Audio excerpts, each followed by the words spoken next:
welcome to another exciting Simple Talk segment with me, Minol Dee. And on the show today, I have one of the pioneers in the DJ industry in Sri Lanka, Romesh Fernando, also known as DJ Everton. Welcome to the show, Romesh. So good to have you. Thank you for having me, Minol. It's a pleasure being on the show. Romesh, let's take us back to your start. How did you get into DJing? DJing all started off for me, I think very young. Even before I knew I was a DJ. Yes, you heard me right. Well, it was all about playing music, my dad's music, which he had a fantastic collection on tapes and on records. And there was these frequent gatherings of friends and parties that they used to have every month. And I was entrusted this job to basically play music for them while they have a good time. So, I did it once, I enjoyed what I was doing. But the next party, I knew I need to do something different. So what I did was, I collected all those tapes, I started rewinding and I wrote them down. I said, okay, I play this one after this one, and I just put them all in order, and I started doing it, and it simply worked fantastically well.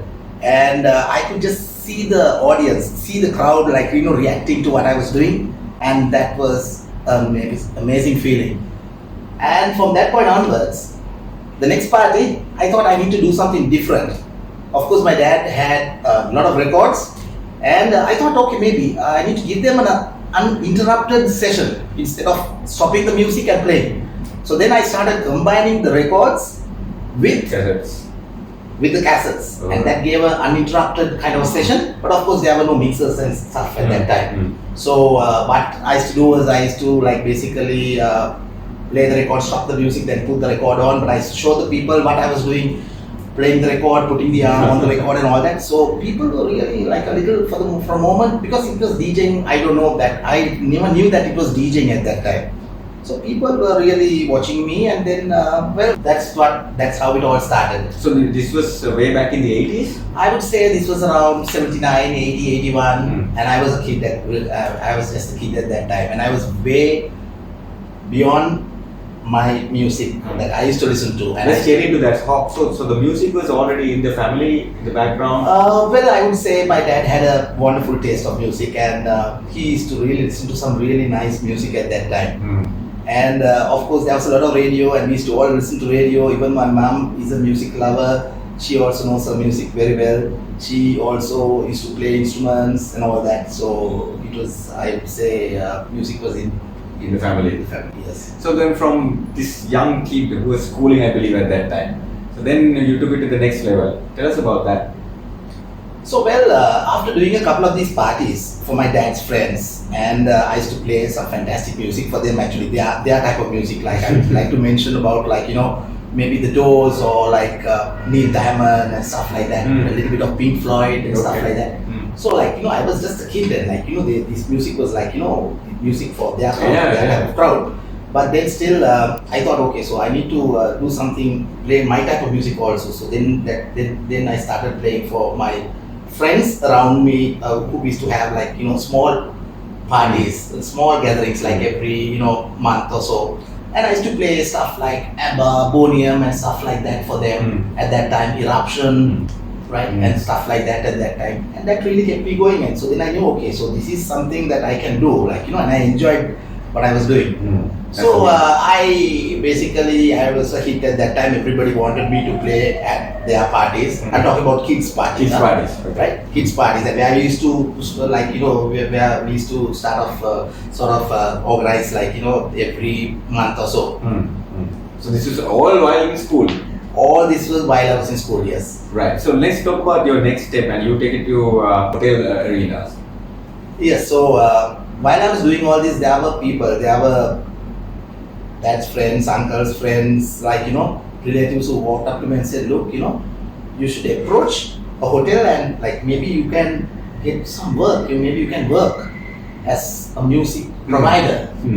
Music provider, remember, music provider. There were no DJs at that time. Well, there were DJs, but to my knowledge, I didn't know I was a DJ and nobody knew who DJs were. So I said, yeah, well, okay. So I was just I was thinking about it, but then when I saw these advertisements in the papers calling for auditions, right, I thought I will apply. And I went, I was very young at that time, but I made sure that I wore large baggy shirts and baggy denims and all that. I tried to grow my mustache and look like I was older than I was. I was very young at that time, and I happened to go for this interview where I met this F&B manager. So as soon as he looked at me, he said, "Are you for the interview?" I said, "Yes." Then he said, "So can you DJ?" So when he said DJ, this was something new to me. I didn't know what I didn't know what DJing was all about. But I didn't want to disappoint him, so I said, "Well, I know my music." That's all I said. "Well, I know my music." Then he said, "But can you DJ?" I said, "I don't mind giving it a try." And then he said, "Would you like to be on audition? Can I put you on an audition?" So I said, "That's fine." I didn't know what audition was. But I just said, "Agree to that." Yeah. Okay. So can we do it now? So I said, no, listen, you can't do it now. I'll give you a date, you come on that particular date. We have a band playing today. I'm auditioning a band today. So then I waited. I wanted to see what this audition was all about. I didn't know what the audition was at that time. So then I waited till the band started playing, and then I knew that they were actually watching and observing what the band played and how the band performed. And then I knew when I come back again on Wednesday, I got to be prepared to get through my audition, right? So I went back, I did a little bit of research about music and the current music at that time, because I knew I had to play for an audience, mainly all expats and for a crowd.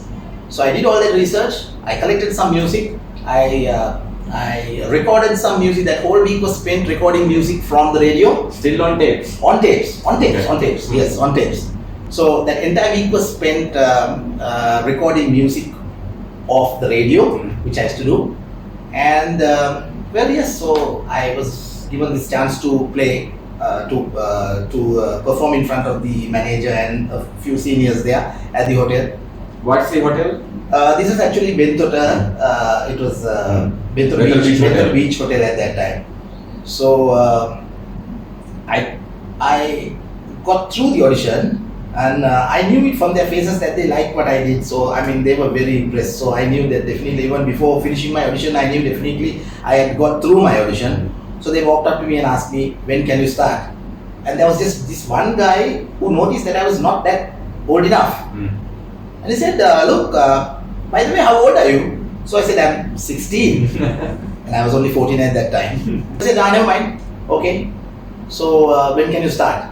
And then, that's how it all started. So now, Romesh, according to what you have told me right throughout so far, you seem to have a very good knowledge and a taste in music. Let's talk about the importance of knowing your music as a DJ. How important it is? Yes. Well, right, as I said right from the start, I was really into music.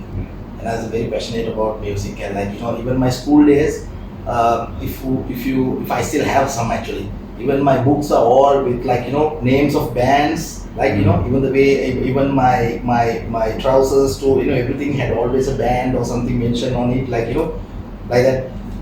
So I used to basically listen to a lot of radio at that time. And of course, my relatives or whoever who came down from abroad, I used to always get all types of magazines, because there was no internet at that time, and that was really difficult for us to find out what was happening around the world. But I was really keen on studying this and getting my act right. And I did a lot of research. And by the time, as we discussed before the interview, by the time Michael Jackson put out his album, I had done a lot of research about Quincy Jones and the producer and all that. So I knew for a fact that this album is going to be a hit. And as soon as I started playing Michael Jackson and all that, people were wondering, okay, how did this guy know all this music when even the radio stations were not playing? So I had all that. I had done the research. I knew who the producers were. I knew how the album is going to be like. And it just instantly became a hit. And also getting back to the taste, you asked me about the taste of music. Yes, so that comes with, I have been playing at a lot of hotels down south, as well as, I've been playing around I've been to almost every part of the island playing DJ. Ever since I was 14, I never looked back. And there were different crowds coming in. There were Europeans, there were like British, Australian, there were Arabs, there were all types of people. And the main idea was to give them a good time. So to do that, I need to do a lot of research, and there was no internet at that time. I had to get my act together. I had to learn what they like. So little by little, I think they all enjoyed, and that really inspired me, and that really kept me going. There's nothing like playing music to a packed dance floor and people enjoying and throwing their hands up in the air and that kind of thing. Tell us about your first professional experience on CD consoles. How do you come to that? You played on cassettes and then you're moving on to vinyl, I believe? No, I was actually playing on cassettes for a long time. Well, there were vinyl, there were records and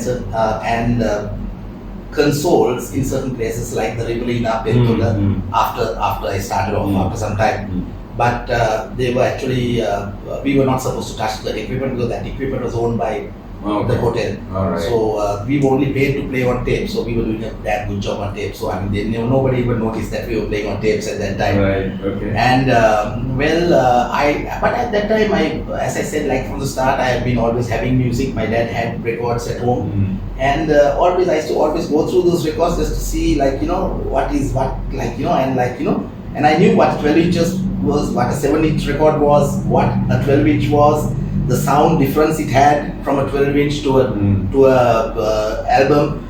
So all those things I had, but I was never given a chance to play on that equipment because the hotel owned the equipment and we were not supposed to even touch that equipment. Okay. So when did you first touch that equipment? Well, I actually got this opportunity when I like to talk about this person, Sati Watson. So after some time, Sati Watson had this outfit called Entertainment Unlimited in the 90s. And he always wanted me. He said, like, Roma, why don't you come and join us, and why don't you come and play with us? So I was kind of okay because they were really big at that time, but I just didn't want to stop what I was doing, so I just wanted to go my way. But then there came a time where I had to get on to some professional equipment and records, and that's when I got this break. Sati asked me one day, Roma, he used to call me, we were very friendly, he used to call me Roma. Roma, there is a DJ's phone and sick today, can you play some music at the Hut Little Hat? And well, I thought, okay, just a one-off thing, fine. And I said, I'll do it. But I never even knew how to play a record, on a professional 1200 turntable. But luckily, the DJ was there, who was Gihan Pires. I should be very thankful to him. He showed me the way around, and he said, okay, look, this is what you got to do. I am off for the day. It's all yours. You got to take it from there. And I think I fared pretty well. And that was the day I first started playing vinyl. Were you a resident DJ in any clubs? No, actually I didn't want to get stuck in one particular place because I was actually going around. I wanted to go to different places. I wanted to play for different crowds all the time, and that's what I was enjoying doing. I didn't want to stick to one particular place because it's the same thing. Like when you go to say if it's a resident, you play the same thing. You see the same crowd sometimes.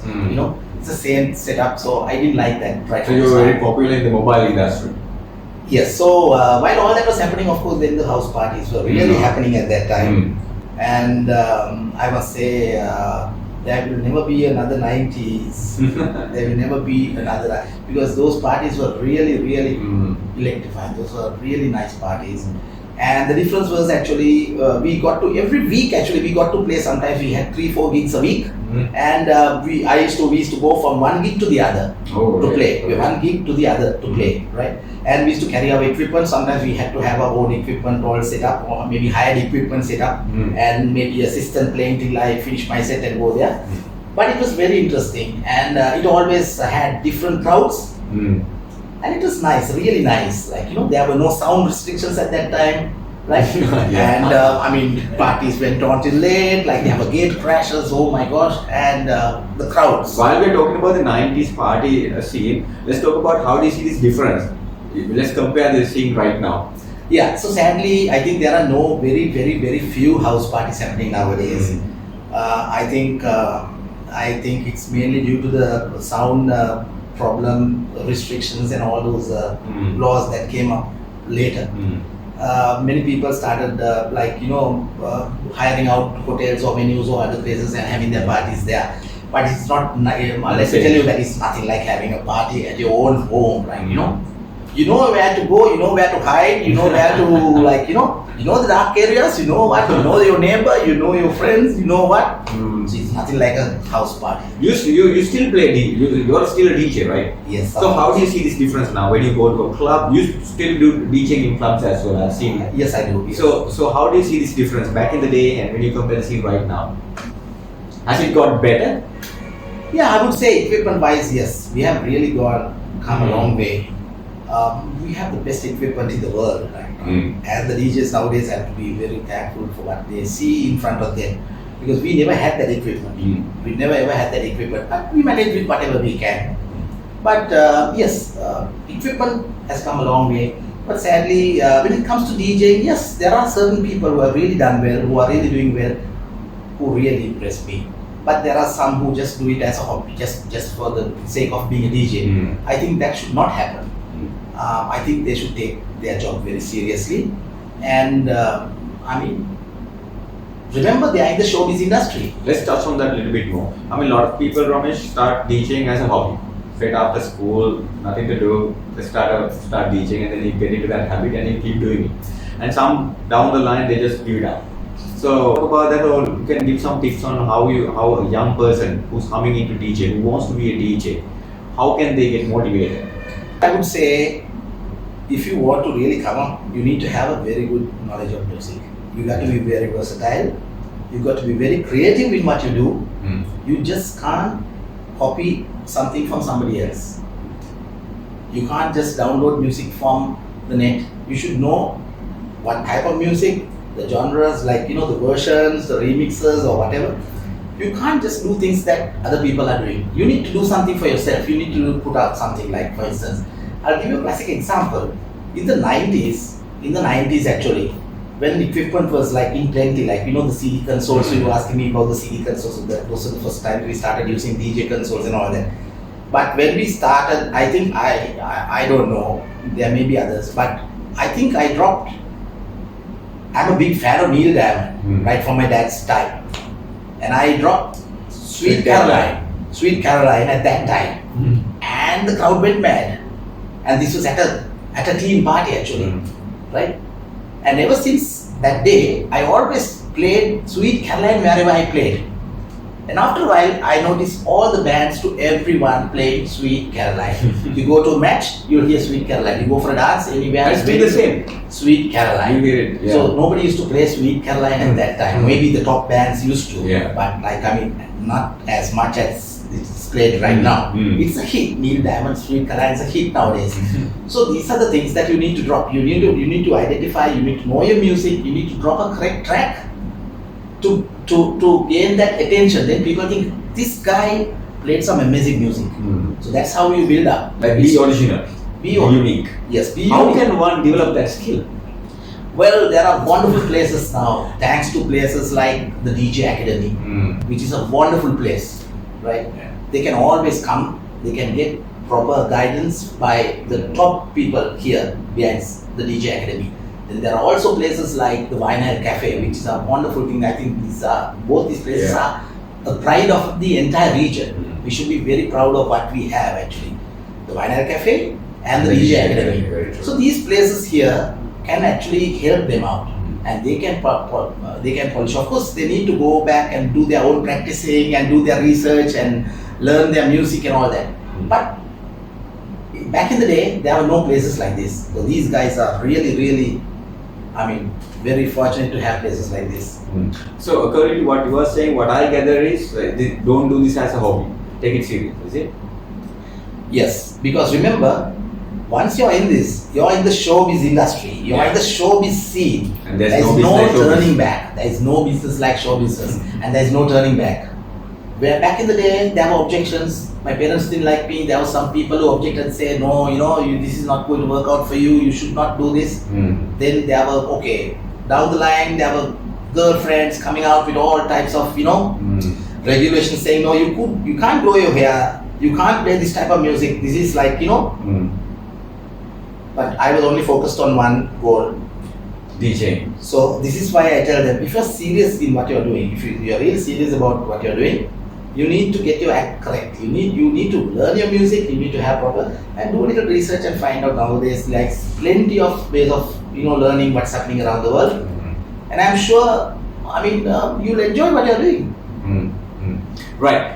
We are having a chat with DJ Everton on Simple Talks with Minol Dee, and we are coming to you live from the DJ Academy. I put all the information in the description so you can contact them if you're interested in learning DJing and music production. Right, getting back to the chat, Romesh, you're also into events as well. Now you manage events. Tell us about the event industry in Sri Lanka. Yes. So, so before talking about events, I would tell you there was a time in back in the day, around the 90s or the 91s, where actually there was a war in our country, and there was something called the war footing. The president put our country on a war footing, and there was absolutely no business. There were no hotels operating at that time. Okay. There was nothing happening. There were no parties, right? And there was nothing happening. So there was, that was a time where we had to take a call on whether we are going to continue with this profession or whether we are going to just do something else. But we didn't. We thought otherwise, and we thought, okay, we'll do our own events. And that's when we started organizing our own events back in the 91, 92, that time. And we used to plan our own events. We used to get approval, municipal approvals, police approvals. We used to go and book our own venues. We used to put up our own posters. We used to have our own DJing lineups. No social media back in the day. No social media back in the day, right? And luckily for me, actually, I had a good group of friends who used to support me in every way. And I had a huge following at that time. And these guys were like amazing people. Like they backed me right along, and they were with me. These are carnivals and fairs, right? No, this is later. Carnivals and fairs came later. I'm talking about the 91, 92, 90 to 92, that time. So from that point onwards, I had an idea of how to managing an event and how to do it. From managing a gate, from putting up a poster, where to put up a poster, how to attract the people, how to set up your lights, how to advertise your event. So all that is like into events. So I have been doing this from way back in time, from that time. So after 90, in the 90s actually, in the mid 90s actually, I thought I'll take a step back because I had my DJing outfit at that time. And these we are talking about really talented people, a group of really. Was that the start of Sound Efx DJs? Exactly. Yeah. So that group of DJs we had were really dedicated. They spent hours practicing, and they had enough of vinyl, they had enough of music around, they had enough of equipment around to to learn what to do it right. So. And of course, that time there were CDs and CD consoles and all that. So I thought, okay, look, I'll take a step back and give exposure to my outfit.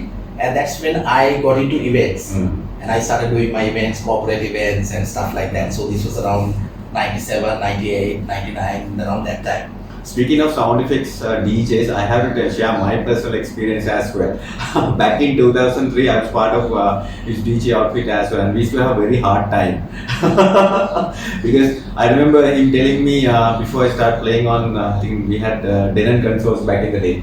I had to learn the equipment, how to basically carry a speaker and fix all the wires properly, and then only started playing on consoles.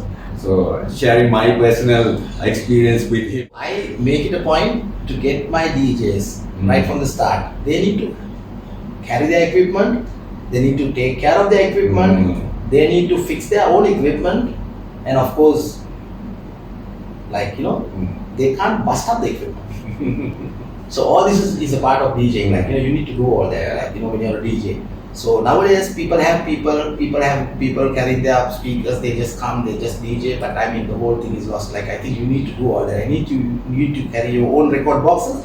And talking about record boxes, these are really heavy, right? So you need to carry your own record box, you need to carry your own speaker, you need to hook your equipment up, have a proper sound balance so that it will not sound bad and distort and bust up your equipment.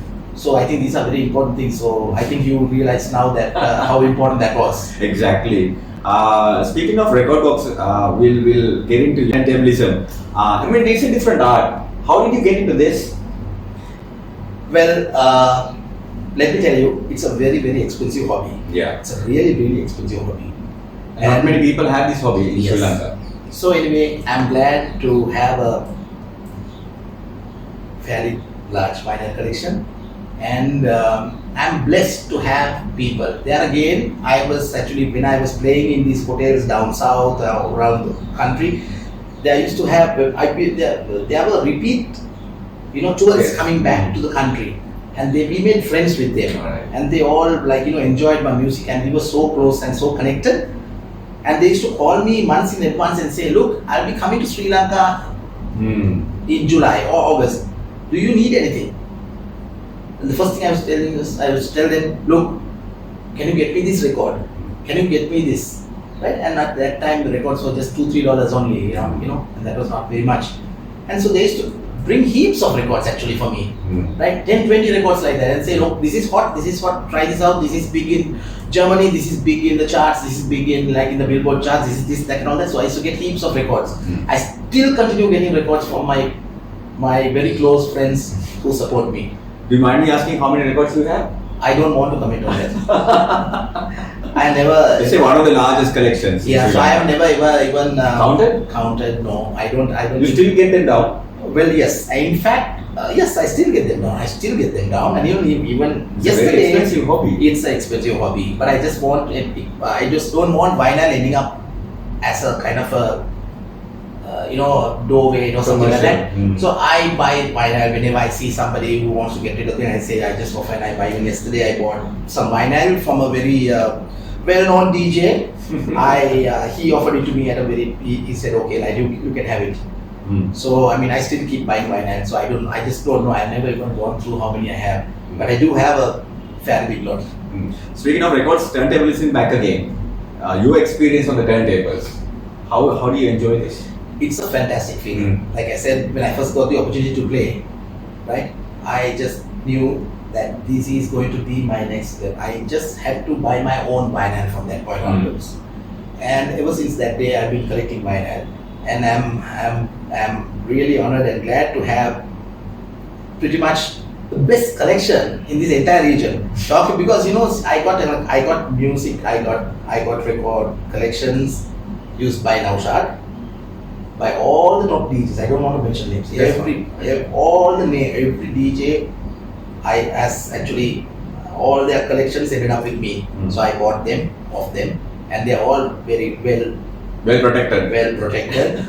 And yes, they are with me. I sometimes may have doubles and maybe 3-4 copies of the same thing. I don't want to part with them. But now it has come to a stage where I may have to part with a few because I'm running short of space. All right. So, I always didn't want vinyl ending up, at a kind of a commercial. Somewhere. So I always bought whenever I saw something. I just bought them. I still buy vinyl. Hunting for vinyls. Yes. But that will never stop. And speaking of which, I remember this is something that you started during COVID. Your YouTube sessions. I would say that's something that really kept us going actually, because I'm a pretty active person. If not for the vinyl, I would have. It's called groove theory. No, it started off by I just had to find something to do, and I thought, okay, let's go through my vinyl, let's start playing some vinyl once again. And I did this for a couple of days, and I thought, no, people have not seen this in a while, so let's do some videos. And I started doing it. I think I'm about the first to start doing these videos. Right. So around the 20th, if you just go through my YouTube, you'll find out that the first session was actually on 20th of that particular month, March, where they locked down. So 31st was the day they locked down, right? 31st March, and on they locked down. So I basically started this because I wanted the world to know that there is still somebody like this, and in a small country like Sri Lanka, who really likes, who is passionate about vinyl, and who has a collection, and who DJs on vinyl, and that's how it all started. So little by little, people started calling me. I started getting calls, people are really encouraging me, and and then I started, okay, so let's do it on a regular basis, and that really kept me going during the entire COVID period. Otherwise, I don't know, even maybe I would have fallen sick. Yeah. if not for vinyl. So it was basically food, sleep, and then playing vinyl. The whole vibe. Lockdown period. Oh, yes. Since you are talking about events, and basically I know that you are the Sound Efx Entertainment. That's why you do all your events and manage events. Now, Romesh, we had the war, 30 years plus years of war, and then we had tsunami, and then Easter bombings, and then Aragalia economic crash down. So all of these things we went pretty bad. So what did you do? Did you do anything special at all? To keep the industry going. I mean, you have employees under you as well, so you have to take care of them. So did you do anything special like to keep them going? Well, right from the start, from the time I really started my career, it was really hard for me. Because we started with the uprising at that time in 88. 88. And I had to travel, around that time I had to travel almost every day down south to play. And on my way back I used to see horrible things on, really bad things on the road. So but that didn't stop me actually. So if that couldn't stop me, I don't know what, so even COVID, I would say, it was a kind of a stop-start for everyone, I would say. It gave us a little time to stop and think and rethink and start all over again. So I think it's a good thing. But as for the Aragale and the bombings, yes, everyone was affected by the Aragale and the bombings and whatever. But by that time, we were well established, and I think that is the key. Actually, we found a way to get over all those hard times. Because we had experience in going through the tsunami and maybe the 88 uprising and the war footing and all that. So I think considering all of that, you can consider yourselves that you are lucky. Yes, I would say so. And also I also want to thank my staff who were with me actually all the while, who understood the current situation. And even during COVID or any other, they were always there. They were servicing equipment, they were taking care of my equipment. And so that's pretty much the story behind it. What do you think about, or what are your thoughts on the event industry in Sri Lanka right now? Well, it's doing fantastically well. It's really big, it's very good. And I'm really happy for all these events. You walk into any of these hotels or just scroll down the net and you will see hundreds of events happening every week, which is good for the industry. Yeah. It's really good. It's very good. And all these events are very good, classy, well organized events. And that's a fantastic thing, I think, as a country. It's very good for the entertainers, it's good for everyone, for the suppliers, like sound equipment suppliers, lighting equipment, generators, LED screens, all those people are really benefiting from this. That's good, yes. There's one question that I forgot to ask earlier. Who are the DJs back in the day when you were getting into the scene? Were there any DJs that you saw? Oh yes, there are so many who really inspire me. Now, starting off with Harpo, because at that time, as I said, when I first started, I didn't know what DJ was. Yeah. But then when this hotel manager told me that you are a DJ, I wanted to find out who these DJs are. And then when I looked around, I found out a few people who really were DJs. And these people were people like Harpo, right? And then later on, Jerry, whom I admire a lot. I consider him, the DJ. I really respect him for what he has done for the industry. And I have my highest respect for Jerry. He's a fantastic DJ. And then of course, DJs like Eugene, who we became very close towards the end. He's a fantastic person, and I like his style of music. I used to try to play like Eugene actually at times, right? Even when I talk on the mic, I used to always try to be like Eugene. I used to be like Harpo. And also, I just want to, before I forget, I also want to mention about Minol Dee, who really inspired me. He was next level. He was different from all these others, right? But he had his style of music. Yeah. But we used to definitely follow him wherever he went. From his band, Dragon Days in Bellavata, somewhere, wherever. All those days we were actually following him. Because we knew, right, okay, so to be a DJ, you need to follow these people. These are DJs. These guys are, these are the DJs. So we need to be somewhat like them. And all these people are fantastic DJs and they have done so much for the industry. We must be very thankful as DJs. We should be very thankful to all of them. They're fantastic DJs. Have they inspired you, right? Definitely, yes, definitely. Down the line, Harpo was very helpful. He helped me a lot. Actually, when I was into events, And after I invested in sound equipment and lighting and all that, he used to always give me all his extra gigs and all that. He went to the extent of even giving me his equipment free of charge. So there was one time where I had to actually take over this hotel contract, and so from Harpo actually. So his equipment was just lying there. So I called him one day. I said, Harpo, your speakers are here. You just take it and use it. That's what he said. So you very rarely find people like that. Such a nice person. And but I didn't actually use his equipment, but I went and returned it back to him. But that was a very nice, very nice of him to offer his equipment. Right, let's move on. Ceylon Disc Jockey Association, you were a part of it as well, and tell us about that. Yes, that is a very good thing that we formed during the COVID times. And I think we had to have some sort of body to talk on behalf of the DJs. And the CDJ represents basically all the DJs in Sri Lanka. So island-wide, right? Island-wide. So we have a huge, massive amount of DJs around the country. And I think that they should get involved in an association. And I think there are good things that will be coming out in the future with a new set of people right now. I'm sure they are going to take it to the next level. Final few questions with DJ Everton. Tell us about a couple of tips, like how do you see this industry growing from the 80s, since you were a very little kid back in the day, and when you see this party industry right now, for the young upcoming DJs, give them some tips. Yeah, so well, as I said, we have come a long way. We need to think out of the box. There are so many things that you can do. You can consider maybe producing music nowadays, because things are not very difficult and complicated like it was back in the day. I mean, you can definitely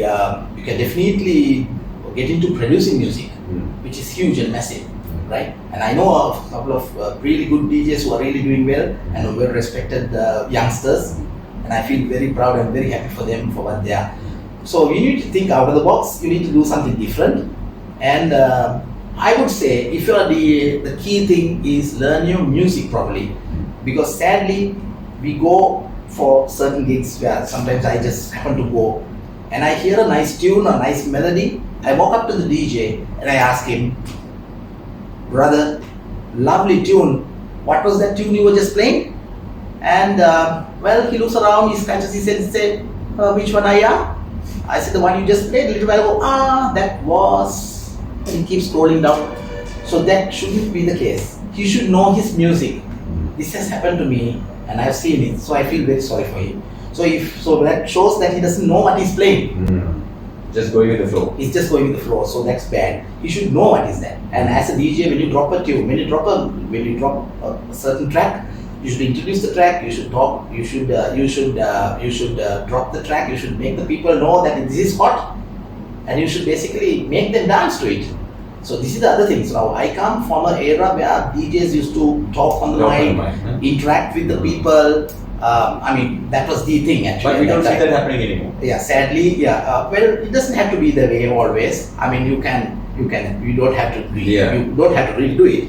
But as I said, I come from that era. So I really want to interact with the crowd. I want to watch the people. I want to watch their moods. I want to gauge the mood of the audience. Drop the track appropriate to that particular moment, and enjoy the moment. I just don't want to keep staring at a laptop or any other device. I just want to see the faces of the crowd. I just want the eye contact, and that goes a long way. That goes a long way. The underground culture is huge in Sri Lanka now. What are your thoughts on that?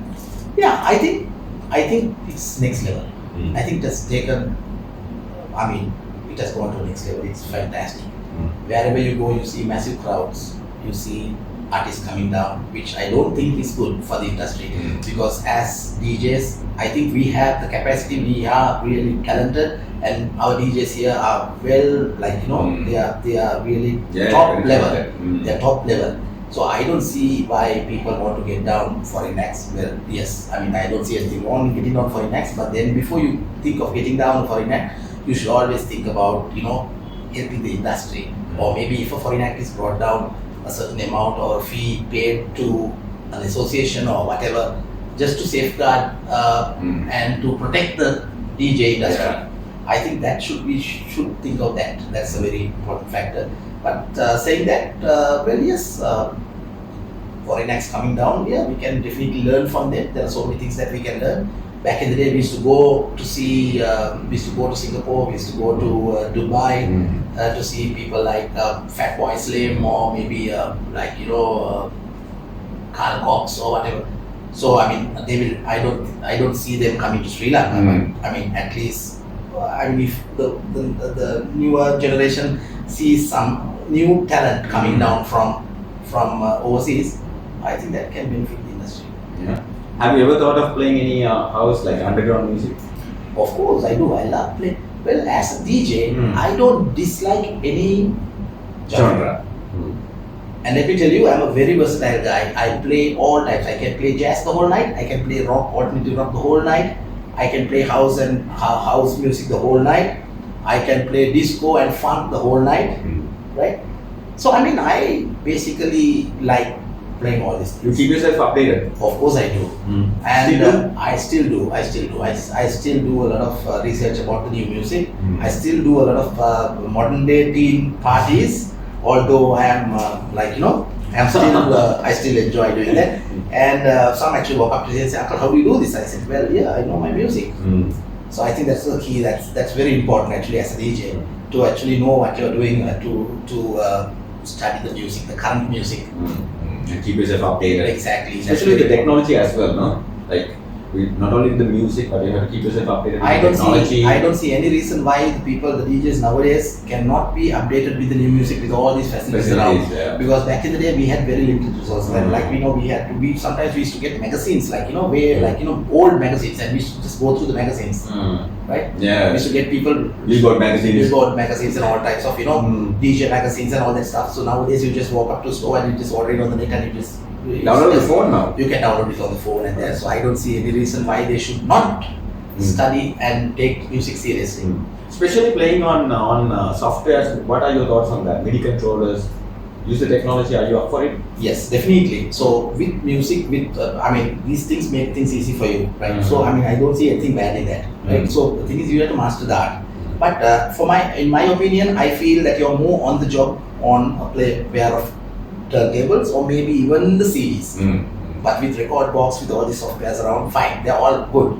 But it takes out a little bit of what you really do, So you're not on the job. So sometimes, it's not that I'm not against any of this, because I still am a very open format DJ. I still play on all this, but I prefer playing on that. I still want to be on that, be in the act. Be in the act. Rather than just pressing buttons or doing some software doing your thing for you. I just want to do it myself.